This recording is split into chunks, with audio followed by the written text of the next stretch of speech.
तर आज आहे डे 60 ऑफ 90 डेज चॅलेंज. मला खूप छान वाटते कारण 90 डेजमधले 60 डेज कंप्लीट झाले, म्हणजे 2 मंथ कन्सिस्टंटली व्हिडिओ अपलोड केले आणि तुम्ही पण छान रिस्पॉन्स दिला आहे. सर्वजण माझे व्हिडिओ वगैरे बघताय आणि नवीन एकदम सबस्क्रायबर येत आहे.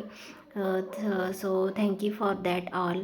तर नेहमीप्रमाणे माझा दिवसाची सुरुवात झाली फ्रेश वाईबने. मी सकाळी थोडीशी एक्सरसाइज वगैरे केली, कारण परत जास्त दिवस एक्सरसाइज नाही केली तर परत बॅक पेन, नेक पेन परत स्टार्ट होतो. कारण आपण लॅपटॉपवर असं बसतो, मोबाईल बघत बसतो, कधी असं वेगळं पोझिशन होऊन जाते, समजत नाही आपल्याला आणि नंतर पेन होतो. तर मी असं ठरवलं आहे की आता 61 डेपासून आपण जे राहिलेले 30 डेज आहे 90 डेजमधले, तर ते एक्सरसाइजसाठी चॅलेंज घेऊया. तुम्ही पण माझ्यासोबत करा. टायमर लावून मी पण 15 मिनिट्सचा जे एक्सरसाइज केले ते मी शेअर करेल. ॲटलिस्ट नाही 30 मिनिट तर 15 मिनिट करूया. म्हणजे मी ॲटलिस्ट 30 मिनिटपर्यंत करणार आहे, कारण बेबी कधीच मध्ये जर उठली तर काही सांगता येत नाही. बट मी फास्टमध्ये तुम्हाला दाखवून देईल की मी 15 मिनिट तरी ॲटलिस्ट केला आहे. सो तुम्ही पण माझ्यासोबत हे चॅलेंज घ्या. व्हिडिओ वगैरे करू नका, बट ॲटलिस्ट करा स्वतःसाठी, फक्त मेन गर्ल्स आणि वुमनसाठी. तर आता बेबी पालथी पडते ती, आणि पालथी पडून झोपणंच एन्जॉय करते ती. 1 तास झोपली होती आज, आणि नेमकं आमचा ब्रेकफास्ट वगैरे झाल्यानंतर ती उठली त्यांना जायच्या वेळेस. मग तिला पण घेऊन आले बाय बाय करायला. तिने छान बाय बाय केलं आणि त्यानंतर ते गेल्यावर मी केली आंघोळ वगैरे आणि कपडे धुवून टाकले. तर आज वीकली मीटिंग होती. आता माझी जी वीकली मीटिंग आहे ती मंडे टू शिफ्ट झाली आहे बुधवारला. सो ती बुधवारी असते. आज थोडं जास्त वर्क पण होतं नवीन टास्क दिल्यामुळे, आणि माझं रोजचं जे काम आहे ते झाल्यानंतर मी आंघोळ वगैरे करून कपडे वगैरे धुवून टाकले. त्यानंतर येता जाता भाजी केली आणि ते आल्यानंतरच चपात्या करते, कारण ती बेबी माझ्याशिवाय राहतच नाही अजिबात. तिला एकतरी माणूस समोर लागतं. आणि तुम्हाला छोटासा माझ्या क्वार्टरचा होम टूर दिला आहे. तर हा आहे हॉल.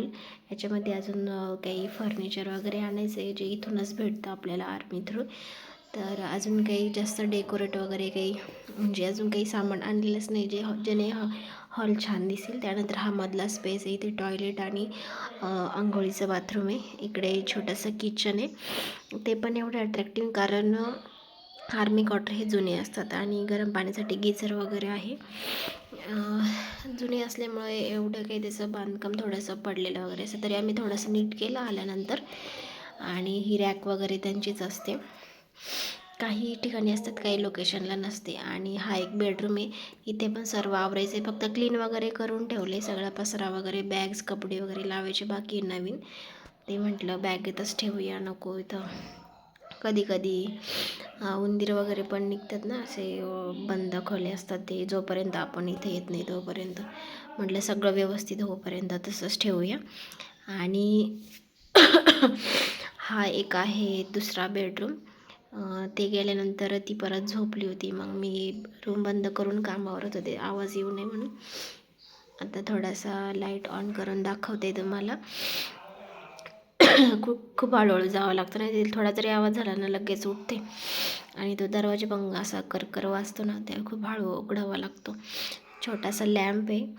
आणि त्यानंतर लाईट लावून आम्ही तुम्हाला, हा बेडरूम आहे जिथे आम्ही झोपतो. 2 बेडरूम, 1 किचन हॉल असतो.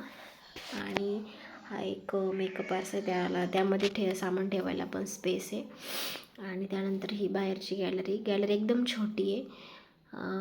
आणि हा समोरचा नेचर.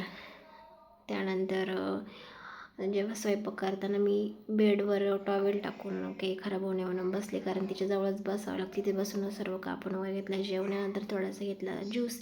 तर असा होता माझा आजचा डे. Thank you for watching.